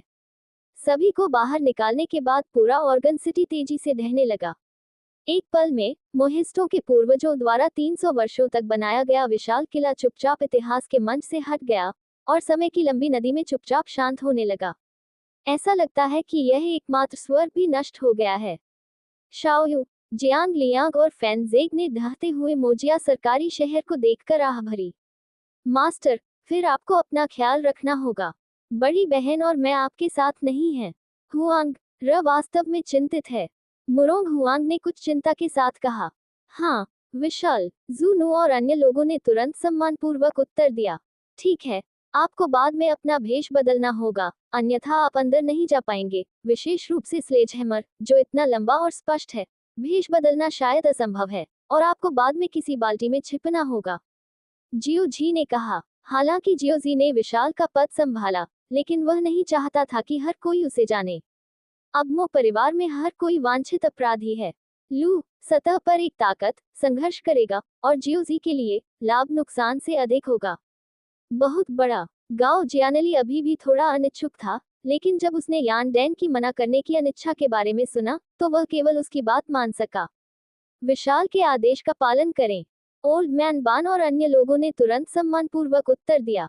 दूर चट्टान पर लूना और युए चुपचाप खड़े होकर ढहते हुए मोजिया जिचेन को देख रहे थे। युए की अभिव्यक्ति अजीब थी, जैसे किसी ने उस पर श्राप लगा दिया हो। मुरोंग फैंग और मुरोंग हुआंग और अन्य लोगों के चले जाने के बाद जियो जी ने उनके बगल में खड़े बूढ़े आदमी बान से कहा, मास्टर बान, मैंने मो परिवार के टाइकून के रूप में पदभार संभाला है, और केवल आपके नेता ही जानते हैं कि जब लोग होते हैं, तब भी आप मुझे जियो जी कहते हैं। जब मैं एक विशाल के रूप में प्रकट होता हूँ, तो मैं अपनी पहचान छिपा लूंगा। आखिरकार, मैं नहीं चाहता कि किनसेना किन सैनिकों से भरी हो। जियाओ फेक, जियाओ हुआंग, आप दोनों वापस जाएंगे और मो परिवार के शिष्यों की मदद करने के लिए डेंटियानलो की शक्ति का उपयोग करेंगे। थोड़े समय में मो परिवार के शिष्य यंग झेंग के पीछा को रोकने के लिए अभी भी कम सक्रिय होंगे। जियोजी ने अपना सिर घुमाया और मुरोंग फैंग और मुरोंग हुआंग को किनारे करने का निर्देश दिया। जियोजी ने अपना हाथ लहराया और मुस्कुराते हुए कहा, हमें अकेले में इतना गंभीर होने की जरूरत नहीं है, आप अभी भी मुझे जियाओजी कहते हैं। थोड़ी देर में बाहर मत जाओ, लेकिन एक गैंगस्टर मत बनो। मैं नहीं चाहता कि एक विशालकाय व्यक्ति के रूप में मेरी पहचान हर किसी को पता चले। आप लोग चाहते हैं तो इससे कोई फर्क नहीं पड़ता, मुझे अभी नहीं चाहा जा सकता है, अन्यथा मेरा स्वर्गारोहण मुश्किल हो जाएगा। इस बार कन्फ्यूशियस और ताओवादी मदद के लिए आए। हमें जाना चाहिए, शाओयू, फैनजेग ने शाओयू से कहा। जियो जी, मो परिवार इसे आप पर छोड़ देगा? यान डैन ने जियोजी से पूछा। कुछ दिनों बाद मो परिवार के लगभग सभी शिष्यों को रास्ते में आकाश पर चढ़ने वाली सेनाओं ने उठा लिया था। जब ये सोंगहाई शहर से 10 मील दूर था, तो मो परिवार के दर्जनों शिष्यों के अलावा, जो गाड़ी चलाने के प्रभारी थे, केवल डुआनमू रोंग और अन्य ही मो परिवार के नेता थे। कन्फ्यूशीवाद के झांग लियांग और झांग जिफांग, वह कन्फ्यूशीवाद में तीसरे स्थान पर हैं, और वह कन्फ्यूशीवाद का प्रतिनिधित्व नहीं करते हैं। जहां तक जियाओयाओजी का सवाल है, हालांकि ताओवादी नाम जियाओयाओ है, तियानजों के लोगों की तुलना में वह वास्तव में जियाओयाओ नहीं है। मून गॉड, उन्होंने हल्के से कहा, और फिर दा सिमिंग की ओर देखा, जो कुछ भी कहने में झिझक रहे थे, और थोड़ा अजीब तरीके से पूछा, क्या कुछ और है? हा हा हा। अजीब स्लेजहैमर को देखकर जूनू और अन्य लोग हंसने के अलावा खुद को नहीं रोक सके। युवा मास्टर की समस्याओं को हल करने में सक्षम होना फैंगर और हुआंग र के लिए सम्मान की बात है। युवा मास्टर हुआंग र और मैं पहला कदम उठाएंगे। मुरोंग फैंग मुस्कुराए और मुरोंग हुआंग के साथ चले गए। अब देंगतियानलो में काफी शाखाएं हैं, वे निकटतम शाखा में जा रहे हैं।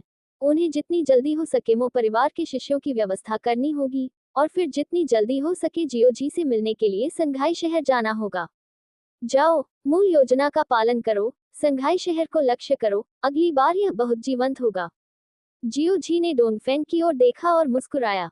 भगवान चंद्रमा भगवान। इस समय दा सिमिंग और शाओ सिमिंग आए। शाओयू, मास्टर फैन, अंकल लियांग, हम जा रहे हैं। इस समय त्यानमिंगा दूर से बुलाया। हम आगे सोंघई शहर जाएंगे। मोजिया शिष्यों की व्यवस्था करने के बाद सोंघई शहर में यूजियन इनमें मुझसे मिलने आए। जियो जी ने कहा। हाँ, विशाल, ओल्ड मैन बान और अन्य लोग व्यवस्था करने के लिए जल्दी से नीचे चले गए। ताकि जब गाओयू ने अपने शब्द सुनाए, तो उसके सामने का बांस एक छोटे सुनहरे प्रकाश स्थान में बदल गया जो गायब हो गया। एकमात्र व्यक्ति जो इस गीत को बजा सकता है वह महामहिम डोंगहुआंग होना चाहिए, लूना ने आदरपूर्वक कहा। मुख्य हॉल में फैंटम साउंड ट्रेजर बॉक्स के चारों ओर अद्भुत संगीतमय स्वर मंडलियों में फैले हुए हैं। सावधान रहो बेबी, गिर मत जाओ। महिला चिंतित लग रही थी, लेकिन उसने तियानमिंग को हाथ से अंदर धकेल दिया। इसके तुरंत बाद, इससे पहले कि तियानमिंग खंडन कर सके, तियानमिंग को अचानक आकाश में बदलाव महसूस हुआ, लेकिन महिला के दाहिने हाथ ने तियानमिंग के दाहिने कंधे पर थोड़ा बल लगाया।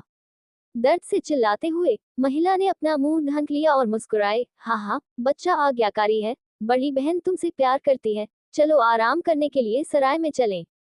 पूर्व सम्राट महामहिम, कृपया देख लें। लूना के हाथ में एक विशेष पैटर्न वाला लकड़ी का बक्सा था। दुर्लभ अतिथि, दुर्लभ अतिथि। कुछ कर्कश आवाज आए और फिर सभी ने एक लंबे और मोटे मध्यम आयु वर्ग के व्यक्ति को दूसरी मंजिल से कदम दर कदम नीचे आते देखा। ठीक है ज़ू एनवी, तुम उसे चिढ़ाओगे। यदि आप उसे फिर से मारते हैं, तो आप मूर्ख होंगे। जियोजी ने असहाय होकर कहा। ज़ू एनवी सतह पर कोमल दिखती थी, लेकिन वह वास्तव में अंदर से बहुत काली थी। जब वह ज़ू एनवी पर पहुंचती है, तो उसे शैतान कहा जाता है। ज़ू एनवी उसकी देखभाल नहीं कर सकती। इसके अलावा तियानमिंग को खाना याद था, लेकिन लड़ना नहीं, इसलिए इस अवधि के दौरान उसे अक्सर स्नोगल द्वारा साफ किया जाता था, और जियोजी को हर बार इसे रोकना पड़ता था। बड़े भाई जियो, ज़ू नू, बड़ा शैतान, मुझे धमकाना जानता है, और आपको इसकी परवाह नहीं है। तियानमिंग ने जियोजी की आवाज़ सुनी और जल्दी से शिकायत की। बहुत दिनों से नहीं मिला। भेष बदलने के बाद गाओ जियानली ने आने वाले व्यक्ति को गले लगाया। मैनेजर डिंग, आप देख रहे हैं कि हर कोई एक खूबसूरत महिला है, मैं आपसे मूर्ख नहीं बन सकता। ये देखकर कि वह व्यक्ति उसके साथ चालाकी करना शुरू कर रहा था, जूनो हल्के से मुस्कुराई। मास्टर, मुझे खाने की खुशबू आ रही है। ज़ियाओक्सियाओ अचानक जियोजी के सामने आ गया। क्यूओंगबी ने चारों ओर सूंघा, उसकी लार निगल ली, और फिर सपाट चेहरे के साथ जियोजी से कहा, हाँ, वीआईपी दरवाजे पर आ गया, और विदेशी ग्राहक व्यवसाय आज नहीं होने वाला है। दोस्तों, दरवाजा बंद करो और ताला लगा दो। ये सुनकर मोटा आदमी हंसा और परवाह नहीं की, और फिर अपने बगल वाले आदमी को निर्देश दिया। दुनिया के इस छोर पर, ये दुनिया के सभी प्राणियों के लिए एक अंतिम संस्कार की भूमिका निभाएगा। प्रबंधक डिंग, सड़क उबड़ खाबड़ है, और मैं तेज नहीं चल सकता। गाओ जियानली ने हाथ झुकाए और क्षमा मांगते हुए समझाया। हाँ, दूर से खड़े व्यक्ति ने तुरंत उत्तर दिया। अराजक दुनिया में राक्षसों और ताओ के बीच की सीमाओं को दुनिया लंबे समय से भूल गई है। लूना ने हल्के से कहा। जियोजी ने अपनी आंखें कोने की ओर घुमाई, और एक सुंदर आदमी को कोने के पास खड़ा देखा, लेकिन जब उसने फेटिडिंग के शब्द सुने, तो वह जल्दी से मुड़ा और चला गया। ओह, बहुत दर्द हो रहा है। ओह, इसे आराम से करो, तियानमिन चिल्लाया, और महिला ने उसे सराय में धकेल दिया। इतना अद्भुत संगीत, क्या ये शैतान है या ताओ? जो आदमी उसके सबसे करीब था उसने बेबसी से अपना सिर हिलाया। ये देखकर कि उसके पीछे के सभी लोग उतर गए हैं, उसने सिर हिलाया और सभी एक एक करके सराय में चले गए। किन शिमिंग्यू की दुनिया में प्रवेश करने के बाद से जियो जी की क्षमता अवरुद्ध हो गई है, और ज़ियाओक्सियाओ टीवी देखने और स्नैक्स खाने के दौरान जीवन का आनंद नहीं ले सकता है, इसलिए अब खाना उसका एकमात्र शौक बन गया है। जियोजी ने स्काई टॉवर का निर्माण करने के बाद जानबूझकर शानदार खाना पकाने के कौशल वाले कुछ रसोइयों को अपने भोजन के लिए जिम्मेदार पाया। स्वाभाविक रूप से छोटे व्यंजन भी अपरिहार्य हैं। हल्की समुद्री गंध के साथ समुद्री हवा लोगों के बालों को उड़ाती रही, बालों की नोकों को ऊपर उठाती रही। सुबह की रोशनी, हवा और लहरें सभी लोगों को बेहद आरामदायक बनाती हैं। सीगल की कभी कभार रोने की आवाज और निरंतर गूंज लोगों को देर तक रुकने और आराम करने पर मजबूर कर देती है। ओह, आपका बच्चा कौन है? तियानमिंग ने पलटकर महिला पर असंतोष व्यक्त करते हुए चिल्लाया। ओह, मैं इसका इंतजार कर रहा हूँ। इसे क्या कहते हैं? मैंने इसे एक दिन से नहीं देखा है। अगर 3 शरद ऋतु हो गई है, तो मेरी आंखें छलकने वाली हैं। हाँ, ये बात नहीं है। मोटा आदमी यह भी जानता था कि वह एक बड़ा बूढ़ा आदमी है और कोमल होने का दिखावा नहीं कर सकता, इसलिए उसने उसके सिर के पिछले हिस्से को छुआ और थोड़ा शर्मिंदगी से मुस्कुराया। यह मत कहो, यह मत कहो। तियानमिंग ने जूनू को जैड बांसुरी निकालते हुए देखा, अपना सिर उसके हाथों में रख दिया, और माफी मांगने के लिए जल्दी से अपना सिर हिलाया। इस दौरान तियानमिंग को जूनू ने जैड बांसुरी से साफ कर दिया है, और उसने अच्छा बनना सीख लिया है। ओह, कैसी अप्रत्याशित घटना। यहाँ तक कि जब उसने संदिग्ध शब्द कहे, तब भी डोंग हुआन ताई का लहजा इतना सपाट था, मानो दुनिया की कोई भी चीज उसे प्रभावित नहीं कर सकती या उसकी परवाह नहीं कर सकती। अरे, ठीक है, ये यहाँ इतना बड़ा और जीवंत है। ही। जब तियानमिंग इतना बड़ा था, तब उसने पहली बार इतना समृद्ध, शांतिपूर्ण समुद्र तटीय शहर देखा था। वह गाड़ी पर इधर उधर देखता रहा, जिज्ञासा से भरा हुआ। हालांकि जियो के घर में शेफ और उसके सामने फैटी डिंग के कौशल के बीच अभी भी एक अंतर है। फैटी डिंग का खाना पकाने का कौशल शायद किन शिमिंग्यू की दुनिया में सर्वश्रेष्ठ में से एक है, इसलिए उसे इस सराय में प्रवेश करने में ज्यादा समय नहीं लगा। वह तेजी से उड़ गया। सूरज झिलमिलाते समुद्र पर चमकता है, जैसे पानी पर चमचमाती स्पा की परत हो। इस सुनहरे समुद्र पर कई सफेद नौकाएं, कुछ बर्फ सफेद पंखों की तरह, हल्की और इत्मीनान से हैं। गाड़ी चलाना, क्या ये शिलेन है? जियो जी ने उस आदमी को पीछे से जाते हुए देखकर मन ही मन बुदबुदाया।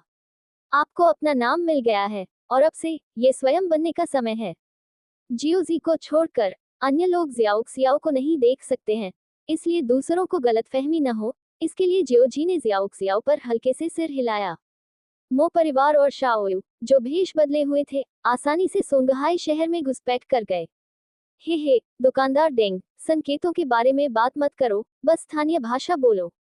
विपरीत बड़े मोटे आदमी को देखकर, जो कन्फ्यूशियस संकेतों को बताना चाहता था, लेकिन नहीं बता सका, जूनू हंसने से खुद को नहीं रोक सका। मुझे जाने दो। जैसे ही वह सराय में दाखिल हुआ, जैसे ही हर कोई सराय के सामान के बारे में उत्सुक था, उनके कानों में फिर से एक असहाय सी आवाज पड़ी। फैंटम साउंड ट्रेजर बॉक्स को खोजने के लिए येन और यान परिवारों की पीढ़ियों ने व्यर्थ में इतना समय बिताया है, लेकिन मैं कल्पना नहीं कर सकता कि वे वास्तव में मो परिवार में हैं। लूना ने डोंगहुआंग ताई की ओर देखा और मुस्कुराते हुए कहा, ब्लिस तियानेयुन, हजारों जादुई ध्वनियां हैं।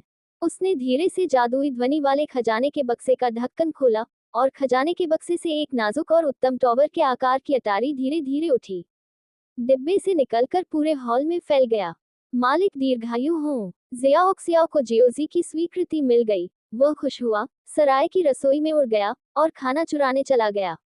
इससे पहले कि तियानमिन के शब्द समाप्त हों, एक गोरा और पतला जेड हाथ पहले से ही तियानमिन के खुले मुंह को ढक चुका था। तियानमिन संघर्ष करना चाहता था, लेकिन वह बिल्कुल भी विरोध नहीं कर सका, और फिर उसने जेड हाथ के मालिक को ये कहते सुना, सुबह, तुम्हारी बीमारी ठीक नहीं हुई है, आराम पर ध्यान दो। इन वयस्कों के बारे में ज्यादा मत सोचो। डोंग हुआंगताई ने अपनी बात पूरी करने के बाद मून गॉड यू एर को घुमाने के लिए ले गया और चला गया। हॉल में केवल डोंग हुआंगताई ही बचा था, जो चुपचाप इस अद्भुत संगीत को सुन रहा था। ये बात है। कार में एक फुसफुसाहट ने चलती गाड़ी को रोक दिया। तियानमिन पहले उत्साह में नीचे कूद गया, एक अत्यंत विशाल लकड़ी के दरवाजे को देखा, फिर लकड़ी के दरवाजे पर 4 पात्रों को देखा, और उत्साह से कहा, हो, यहाँ, वहाँ एक सराय है। यह मो परिवार का रहस्य है जिसका आपने उल्लेख किया है। इसके अनुसार